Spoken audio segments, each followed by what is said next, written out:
लेकिन जिस तरीके की तैयारियां चलती हैं यहाँ पर और वन नेशन वन इलेक्शन करने की बात यहाँ पर केंद्र सरकार करती हुई नजर आ रही है कि आगामी वक्त में ऐसा हम करने जा रहे हैं जिससे कि चुनाव में होने वाला भारी भरकम जो खर्च है उसको कहीं ना कहीं विकास कार्यों में लगाया जाए।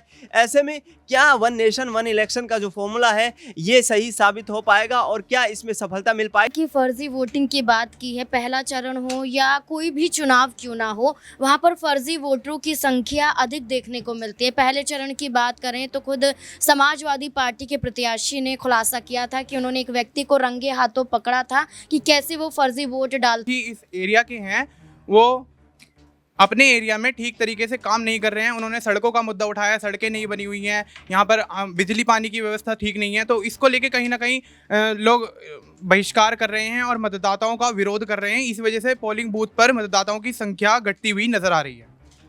जिस तरीके से मतदाताओं ने चुनाव वोट मतदान देने से बिल्कुल बहिष्कार कर दिया है, तो कहीं ना कहीं। नमस्कार, मैं शालिनी शाक्य और आप देख रहे हैं SPN 9 न्यूज़। स्वागत है आपका आज के इस प्रोग्राम में, क्योंकि हम आज बात करेंगे कई मुद्दों पर, तो बात जरूरी है। जी हाँ, देश भर में लोकसभा चुनाव 2024 का आगाज हो चुका है। 19 अप्रैल को मतदान, पहले चरण के मतदान की प्रक्रिया पूर्ण रूप से संपन्न हो चुकी है। आज 26 अप्रैल की वो तारीख है जिस दिन लोकसभा चुनाव के दूसरे चरण के लिए वोटिंग लगातार जारी हो चुकी है और यहाँ कई तमाम सवाल खड़े होते नजर आ रहे हैं EVM मशीन को लेकर, क्योंकि लगातार जब भी चुनाव होता है तो चुनाव में मशीनों को लेकर हमेशा खराबी बताई जाती है। तो कहीं ना कहीं इससे जो चुनाव है, जो मतदान है, वो लगातार प्रभावित होते नजर आ रहे हैं। इसी तरह के ऐसे कई तमाम सवाल हैं जिनको लेकर आज बात करेंगे। न्यूज रूम में मौजूद हैं, अपने सहयोगियों से जानेंगे कि इस तरीके से EVM मशीनों का खराब होना क्या ये लोकसभा चुनाव को प्रभावित कर सकता है या नहीं। मेरे साथ मेरे सहयोगी दिनेश मौजूद है और इनसे जानेंगे। दिनेश, क्या लगता है जिस तरीके से लगातार खबर आ रही है उत्तर प्रदेश में कि बागपत में, मेरठ में, गाजियाबाद में, कई जगहों पर, कई राज्यों पर जो EVM मशीन है वो लगातार खराब हो रही है, तो इससे क्या देश भर में लोकसभा चुनाव जो है वो प्रभावित होता नजर आ रहा है? देखिए ज़रूर शालिनी, जिस तरीके से तमाम जो तैयारियां चलती हैं, चुनाव आयोग रिहर्सल करवाता है, ट्रेनिंग देता है तमाम जो है कर्मचारी और अधिकारियों को, और उसके बावजूद जब मतदान करने के लिए जो है मतदाता जाते हैं उस दौरान पता चलता है कि EVM मशीन में कुछ गड़बड़ी है, EVM मशीन में सही से मतदान नहीं हो पा रहा है। ऐसे में विपक्ष भी लगातार इन्हीं मुद्दों को उठाता नजर आता है कि EVM को हैक किए जाने की कोशिश की जाती रही है। लगातार EVM को लेकर के सवाल उठते रहे हैं। सुप्रीम कोर्ट में भी इस चीज़ को लेकर कि लगातार सुनवाई चल रही है और चुनाव आयोग तमाम राज्यों में जिस तरीके से चुनाव हुए उसके बाद कहीं ना कहीं तमाम राजनीतिक पार्टियों के नेताओं को ये चुनौती देता हुआ नजर आए कि कोई भी EVM में यदि गड़बड़ी की खबरें सामने आए तो ऐसे में हमें सूचित करें। लेकिन जैसे ही चुनाव शुरू होते हैं तमाम जगह पर ये खबरें आती हैं और इससे कहीं ना कहीं जो मतदान प्रक्रिया है, जो लोकतांत्रिक प्रक्रिया है, उस पर सवाल उठते हैं। लेकिन जिस तरीके की तैयारियां चलती हैं यहाँ पर और वन नेशन वन इलेक्शन करने की बात यहाँ पर केंद्र सरकार करती हुई नजर आ रही है कि आगामी वक्त में ऐसा हम करने जा रहे हैं जिससे कि चुनाव में होने वाला भारी भरकम जो खर्च है उसको कहीं ना कहीं विकास कार्यों में लगाया जाए। ऐसे में क्या वन नेशन वन इलेक्शन का जो फॉर्मूला है ये सही साबित हो पाएगा और क्या इसमें सफलता मिल पाएगी, क्योंकि 7 चरणों में लोकसभा के चुनाव हो रहे हैं और इसको देखते हुए भी दूसरे चरण का मतदान आज जारी है। लेकिन पहले चरण में भी हमने देखा कि तमाम जगह पर EVM के खराब होने की खबरें सामने आई। अभी भी वर्तमान में उत्तर प्रदेश की कई सीटों पर जो है EVM मशीन के खराब होने की खबरें लगातार सामने आ रही है। आखिरकार उत्तर प्रदेश में जो लगातार ये घटनाएं सामने आ रही हैं, क्या उत्तर प्रदेश में शासन और प्रशासन ठीक तरीके से काम नहीं कर रहा है? इस पर सबसे बड़ा सवाल खड़ा हो जाता है। दिनेश, एक सवाल और ये रहेगा कि बुलंदशहर में मशीन खराब हुई है, 1.5 घंटे तक लोग वहां कतारों में लगे रहे और मशीन को बदलवाया नहीं गया, तो क्या लगता है इस प्रकार से जिस तरीके से मशीनें खराब हो रही हैं उससे आम जनता भी प्रभावित हो रही है, परेशान हो रही है और इससे मतदान की जो संख्या है वो कम हो सकती है? देखिए शालिनी, जाहिर तौर पर ये कहीं ना कहीं प्रशासन की नाकामी है और जिस तरीके से काफ़ी लंबे वक्त से लंबी लाइनों में जो है मतदाता जुटे हुए हैं। गर्मी का मौसम है और ऐसे में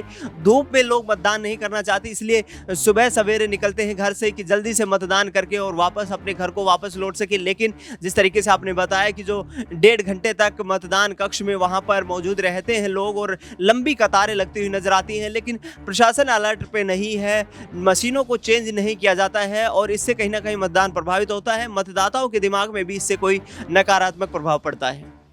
जिस तरीके से ईवीएम मशीन खराब होने की खबरें सामने आ रही है, इससे कहीं ना कहीं मतदाताओं पर सबसे ज्यादा असर पड़ता हुआ नजर आ रहा है, क्योंकि लोग धूप में चुनाव के लिए वोट देने आ रहे हैं, मतदान करने आ रहे हैं, लेकिन वहीं पर वो 1.5 घंटे 1 घंटे तक वहां पर इंतजार कर रहे हैं। तो इससे लोगों को काफी परेशानियों का सामना करना पड़ रहा है। लेकिन वहीं बात करेंगे, हर साल चुनाव में जो एक सवाल उठाया जाता है फर्जी वोटिंग को लेकर, क्योंकि लगातार फर्जी वोटिंग भी चर्चाओं में रही है। हर साल जब चुनाव होते हैं, चुनाव की प्रक्रिया होती है, तो बुरखे की आड़ में, नकाब की आड़ में कई महिलाएं चुनाव देने जाती हैं, चुनाव में जाती हैं, वोट देती हैं, मतदान करती हैं। तो इसको लेकर बीजेपी सरकार ने एक मुहिम जारी की है, जिसमें मुस्लिम बहुल इलाकों में मुस्लिम महिलाओं को पोलिंग एजेंट बनाया गया है। क्या ये जो बीजेपी की तरफ से मुहिम जारी की गई है, क्या ये इन लोकसभा चुनाव में कारगर साबित हो सकती है या नहीं, इसको लेकर सवाल करेंगे। मेरे साथ मेरी सहयोगी नाजमीन है, इनसे जानेंगे क्या लगता है नाजमीन कि ये जो मुहिम जारी की गई है बीजेपी सरकार की ओर से, ये कारगर साबित हो सकती है इन चुनाव में या नहीं। देखिए, पहली बात तो ये है कि फर्जी वोटिंग की बात की है, पहला चरण हो या कोई भी चुनाव क्यों ना हो, वहाँ पर फर्जी वोटरों की संख्या अधिक देखने को मिलती है। पहले चरण की बात करें तो खुद समाजवादी पार्टी के प्रत्याशी ने खुलासा किया था कि उन्होंने एक व्यक्ति को रंगे हाथों पकड़ा था कि कैसे वो फर्जी वोट डालते हुए नजर आ रहे थे। दूसरे चरण में भी यही तस्वीरें निकलकर सामने आ रही हैं कि फर्जी वोटर अपना वोट डालते हुए नजर आ रहे हैं। यानी कि कोशिश की जाती है कि इन फर्जी वोट के जरिए वो यहाँ पर जिस पार्टी को जिताना चाहते हैं उस पार्टी को अधिक से अधिक वोट मिल पाए, तो एक फर्जी तरीके से किया जाता है। तो इस पर रोक लगाने के लिए अगर योगी सरकार द्वारा ये कदम उठाया जाता है, यहाँ पर सिर्फ हम समुदाय की बात नहीं करेंगे कि सिर्फ एक समुदाय यहाँ पर बुरखे की आड़ में बात कर लें कि वो फर्जी वोट डालते हुए नजर आते हैं। कई लोगों को पैसे देके ये काम करवाए जाते हैं और कहा जाता है कि आप कैसे भी जाइए लेकिन वोट डाल कर आइए। तो यहाँ पर हम सिर्फ एक धर्म को लेकर नहीं चढ़ सकते हैं, लेकिन जैसे कि यहाँ पर योगी सरकार द्वारा मुहिम चलाई जा रही है कि उन्हें ही यहाँ पर अधिकारी के रूप में एक तरीके से बनाया जाता है, यहाँ पर ही उन्हें नियुक्त किया जाता है, तो ये एक बड़ा कदम देखा जा सकता है, कारगर भी साबित हो सकता है। लेकिन उसके बावजूद भी देखने को यही मिलता है कि कई पोलिंग बूथ पर घटनाएं भी होती हुई नजर आती हैं। फर्जी वोटिंग के अलावा आप देखेंगे कि ईवीएम में गड़बड़ी भी पाई जाती है। अभी भी कई मौके पर देखने को मिला, बागपत हो, यहाँ पर बात कर लें, हम मथुरा की बात कर लें, हम यहाँ पर कई ऐसे सीटों की बात कर लें तो वहाँ पर ईवीएम में गड़बड़ी भी पाई गई है। तो चुनाव आयोग की भी जिम्मेदारी होती है इस पूरे मामले पर कि निष्पक्षता की बात करते हैं तो वो निष्पक्ष रूप से चुनाव हो भी रहे हैं या नहीं हो रहे हैं, और अगर ईवीएम में गड़बड़ी पाई जाती है, अधिकारी क्या कर रहे हैं अगर वहाँ पर फर्जी वोटर वोट डालते हुए नजर आ रहे हैं। अगर आप देखेंगे कि फर्जी वोटर वहाँ पर वोट डालने जा रहे हैं तो आई कार्ड भी होगा, ID भी होगा, तो वो प्रूफ होना चाहिए, उसकी जाँच होनी चाहिए। लेकिन अधिकारी की भी जिम्मेदारी होती है कि वहाँ पर नियुक्त हैं तो आप किस तरीके से वहाँ पर सुरक्षा के इंतजाम करते हुए नजर आ रहे हैं। तो और ईवीएम में गड़बड़ी को लेकर बात करें तो वो चुनाव आयोग की भी जिम्मेदारी होती है। तो तमाम मसलों पर देखा जाए तो इससे निपटारा पा लिया जाएगा तो निष्पक्ष रूप से चुनाव होना शुरू हो जाएगा।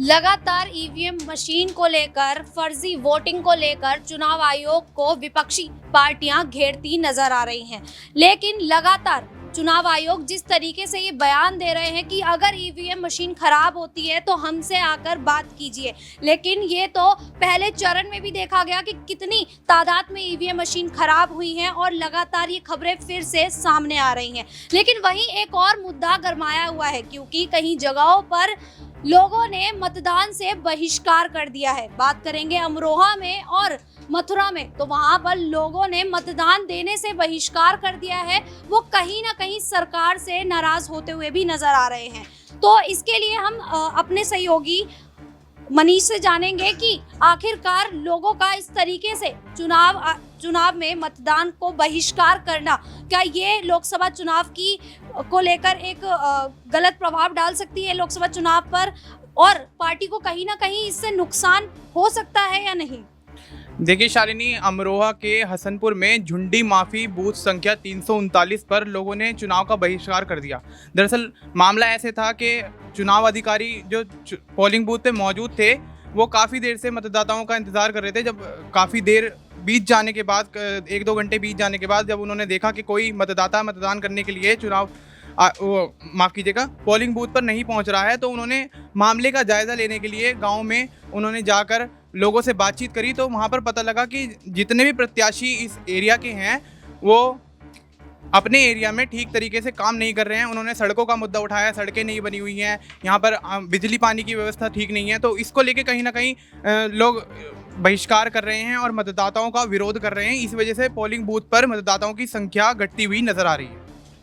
जिस तरीके से मतदाताओं ने चुनाव वोट मतदान देने से बिल्कुल बहिष्कार कर दिया है, तो कहीं ना कहीं लोकसभा चुनाव को ये प्रभावित करते नजर आ रहे हैं। वहीं ईवीएम मशीनों का लगातार खराब होना, फर्जी वोटिंग का होना, अब ये साफ तौर पर नजर आ रहा है कि कहीं ना कहीं जो चुनाव है, जो चुनाव आयोग है, उनकी तरफ से सख्ती नहीं की जा रही है। जिस तरीके से लगातार हर साल ये खबरें आ रही हैं, तो ये सवाल लगातार चुनाव आयोग से विपक्षी पार्टियां कर रही हैं और उनको घेरती हुई नजर आ रही हैं। फिलहाल के लिए इतना ही। देखते रहिए SPN 9 न्यूज़।